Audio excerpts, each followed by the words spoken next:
In this video, we'll talk about a non-party affiliated Senate. Australians for Better Government believes the Senate should comprise of non-party affiliate representatives, but they would still be elected by the Australian voter. But why would the separation of powers be strengthened further with this proposal? First, by true objectivity, without party loyalty, senators would judge ministers on merit alone. In Senate estimates or approval hearings under the proposed change, they'd ask hard questions, based on facts, not politics. No team labour, protecting their own. Every minister's performance would face impartial review, making scrutiny tougher and fairer. Second, there would be less block voting. Parties often vote in groups, which can lead to predictable outcomes, such as government senators defending bad policies. An all-independent Senate might debate more openly, leading to better oversight and fewer rubber stamps. And third, there would be better representation. Senators could focus purely on state, territory needs or national issues, reducing party games and increasing public trust. In, say, a Labor House majority example, the Senate could aggressively challenge ministers without fear of party backlash, making it a stronger counterbalance.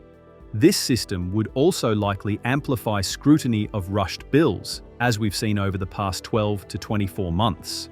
And why would there be more scrutiny? Well, independent senators free from party loyalty would focus on the merits of each bill. They'd have no reason to go easy on the current majority government just to keep a coalition happy. If a bill seems rushed or poorly thought out, they could demand longer inquiries, public input, or amendments. So, how could this improve our democracy? This setup could make the process more democratic by ensuring bills get thorough review, countering the House majority's ability to steamroll. For example, an unbiased Senate might have slowed down any 2024 to 2025 bill that lacked consultation, forcing the government to justify them better. Is there a practical example for this? Yes, look at the current Senate's crossbench, such as the Greens, One Nation, and Independents. They've blocked or amended the government's bills when they felt scrutiny was lacking, like on housing or tax policies. An all-independent Senate would likely do this even more consistently, as no senator would be tied to the government's House dominance. So just to summarise, to make sure that we have this right. Expert ministers might resist rushing bad policies as their reputation would be tied to competence, not party loyalty. Second, Senate approval for ministers adds a check. Senators could reject nominees who seem too partisan or likely to bypass scrutiny.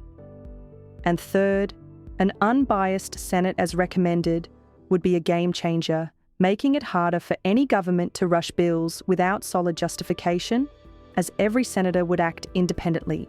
Correct, and as an extension, the above points would also apply to other states throughout the Commonwealth to strengthen the separation of powers nationally. Remember, these are just our proposals. We are not implementing any changes. This can and will only be done with the consensus of enough people who are ready for change. So, to find out more about ABG and other proposals, or to become a member and get involved, simply head to www.australiansforbetter.com.